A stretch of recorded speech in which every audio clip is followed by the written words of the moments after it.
Impact Family, impacting the world through healthy family. Shalom saudara, kita kembali lagi dalam renungan keluarga ya malam hari ini. Puji Tuhan, saudara semuanya sudah berkumpul dan siap mau merenungkan firman Tuhan. Saudara, ada istilah yang selalu saudara dengar juga ya. Orang-orang suka menulis, God is good all the time. All the time God is good. Di Mazmur 100 ayat yang kelima mengatakan gini ya. Sebab Tuhan itu baik, kasih setianya untuk selama-lamanya. Dan kesetiaannya tetap turun-temurun. Ya, ini yang dipercaya juga oleh kita semua. Dan khususnya dalam kesaksian Rick Warren, saya lanjutkan ya. Bahwa dalam kesusahannya dia tetap percaya Tuhan, ya tetap Tuhan yang mengasihi kita dan dia selalu ada di sana.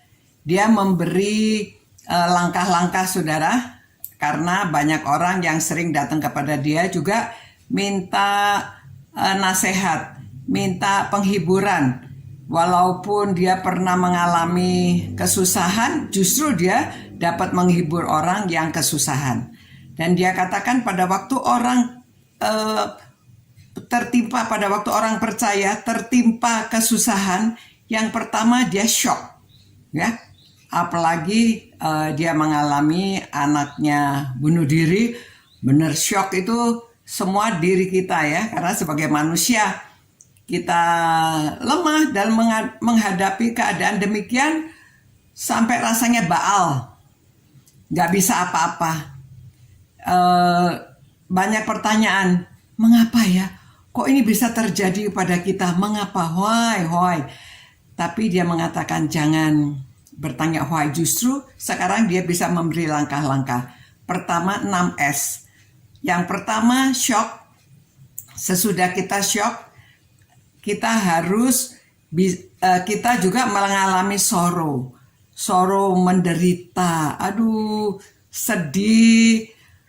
Hancur hatinya ya, seperti Daud itu hancur hatinya, tapi justru pada waktu hancur hatinya dia struggle. S yang ketiga struggle itu mau keluar dari kesusahan itu, maka dia surrender ya, surrender kepada Tuhan. Nah, pada waktu kita surrender, kita oleh Tuhan disucikan, sanctification. Kita disucikan, dimurnikan.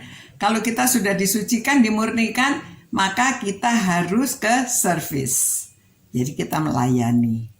Saudara, dia bilang, jangan terus tanya why kalau ada kejadian. Percayalah, Tuhan tetap mengasihi kita dan Tuhan ada bersama-sama dengan kita dalam kesusahan kita. Itu sebabnya jangan terus terbenam dalam pertanyaan why, kenapa Tuhan, kenapa. Justru kita harus berjuang dan kita menyerahkan kepada Tuhan, surrender ya, pasrah. Aduh Tuhan, ya sudah, kalau Tuhan mengizinkan ini terjadi dalam hidup kami, terserah Tuhan. Pada waktu kita surrender, Tuhan bekerja, kita disucikan ya.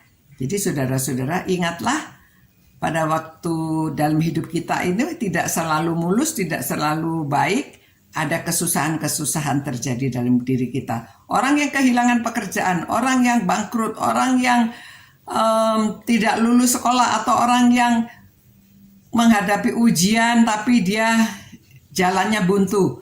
Nah, justru pasrah pada Tuhan, serahkan pada Tuhan. Nanti saudara diberi pencerahan. Roh Kudus akan menyertai saudara dan memberi petunjuk kepada saudara.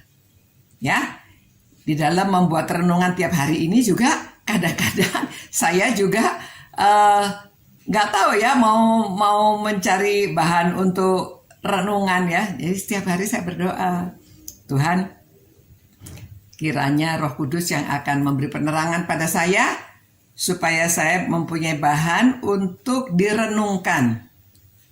Nah, jadi Tuhan membuka pikiran saya mendapatkan firman Tuhan, karena saya juga membaca firman Tuhan tiap hari. Kemudian, Tuhan tunjukkan ya, Ya, apa-apa yang pernah saya baca, yang saya ingat, timbul. Maka saya bisa memberikan renungan untuk saudara-saudara. Demikian saudara ya, kita percaya Tuhan beserta dengan kita dan Tuhan mengasihi kita. Mari kita berdoa. Terima kasih Tuhan, firman-Mu yang selalu mengingatkan bahwa Engkau Tuhan yang baik, Tuhan yang setia.